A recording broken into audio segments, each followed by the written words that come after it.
Friends నేను ఈ Sunday అయితే టోస్ట్‌పురం అయితే ఎళ్ళాను. సో, ఇక్కడ మా ఫ్రెండ్ వాళ్ళ సిస్టర్ మ్యారేజ్ అయితే జరుగుతుంది. నన్నైతే ఇన్వైట్ చేశారనమాట. మీలో ఎంతమందికి టోస్ట్‌పురం తెలుసు? అసలు వీళ్ళు మ్యారేజ్ ఎలా చేసుకుంటారు? ఈ వీడియోలో మీరు కంప్లీట్‌గా చూడొచ్చు. నేను ఎళ్ళేటప్పటికైతే ఇంకా డెకరేషన్ అయితే స్టార్ట్ చేస్తున్నారు.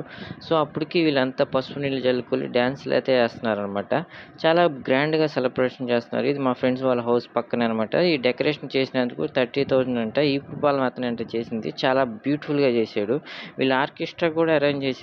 నసరావుపేట నుంచి అయితే డాన్సర్స్ కూడా తీసుకొచ్చారు. వాళ్ళకి కాస్ట్ వచ్చి 60,000 అంట డాన్స్ చేసినందుకు. చాలా గ్రాండ్‌గా అయితే చేస్తున్నారు. ఇది డెకరేషన్ ఎక్సలెంట్‌గా ఉంది. ఇక నేనైతే రెడీగా ఉన్నా. ఇప్పుడిప్పుడు పెళ్లి స్టార్ట్ అయితే భోజనాలు తిందామని. సో, అది పెళ్లి కూతురు, పెళ్లి కొడుకైతే వచ్చేసారు. పాస్టర్ గారు కూడా రెడీగా ఉన్నారు. వీళ్ళు మన తేజ స్కూల్‌లోనే చదువుకున్నారంటే ఎంతమందికి తెలుసో చూడండి. సో, ఆర్కెస్ట్రా కూడా రెడీ అయిపోయింది క్రిస్టియన్ పాటలు పాడటానికి. ముందుగా క్రిస్టియన్ మ్యారేజ్‌లు జరిగేది. ఫస్ట్ అయితే క్రిస్టియన్ పాటలైతే స్టార్ట్ చేస్తారు. ఆ తర్వాత అయితే ఇక రక్తి పాటలే. ఆకలేస్తే అన్నం పెడతా అనే పాటలకి స్టార్ట్ అవుతాయి. ఇక ఒక పక్క భోజనాలు, ఒక పక్క పెళ్లి అయితే జరుగుతుంది. నేను కూడా భోజనాలు తిందాం అనుకున్నా కానీ మా వాళ్ళు పార్టీ ఉందని ఆగిపోమన్నారు. నా కోసం అయితే మా వాడైతే ఇంత మటన్ కర్రీ 10 గారెలు అయితే తెచ్చాడు. నేనైతే కడుపు నిండా తిన్నాను. ఇక పెళ్లి అయితే స్టార్ట్ అయిపోయింది. పాస్టర్ గారు అయితే వాక్యం అందుకున్నారు. ఈ సిస్టర్ కూడా వాక్యం అయితే అందుకున్నారన్నమాట. సో, అలా అయితే పెళ్లి అయితే స్టార్ట్ అయిపోయింది. దీంతో పాటు ఇక మెయిన్ మా ఫ్రెండ్ ముగ్గురు పిల్లలకి అన్నాడు. చంద్రబాబు నాయుడు పథకం వచ్చిద్ది అనుకుంటా. ఇక ఈడు వర్ధన అనమాట. పెళ్లి కొడుకులాగా ఉన్నాడని దిష్టి చుక్క తగిలిద్దని మా ఫ్రెండ్ అయితే దిష్టి చుక్క పెడతానికి ట్రై చేసాడు.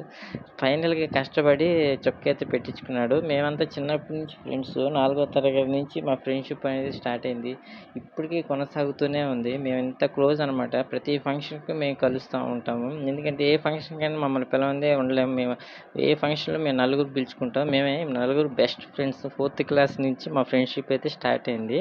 సో, ఫైనల్‌గా ఇక మా వాళ్ళైతే ఇక పెళ్ళికి వెళ్ళిపోదాం స్టార్ట్ అయిందని రెడీగా ఉన్నారు. దీంతో పాటు ఇక్కడ జరుగుతుంది ఏంటంటే మా వాళ్ళైతే ఇంకా మా వాడు చదివింపు అయితే స్టార్ట్ చేశాడు. ఇది మా ఫ్రెండ్స్ అనమాట.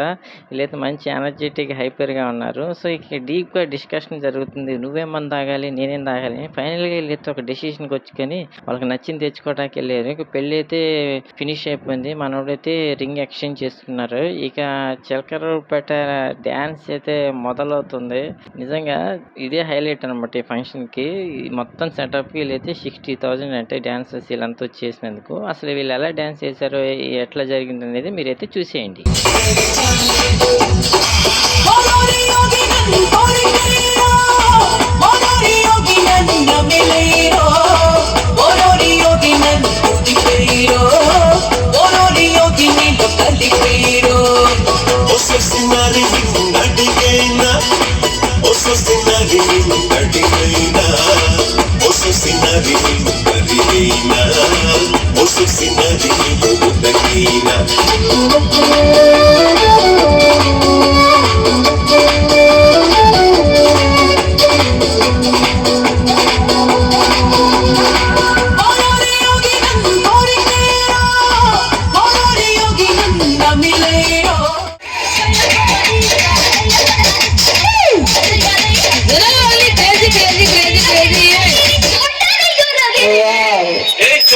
थोड़ा हिंदी में गाओ।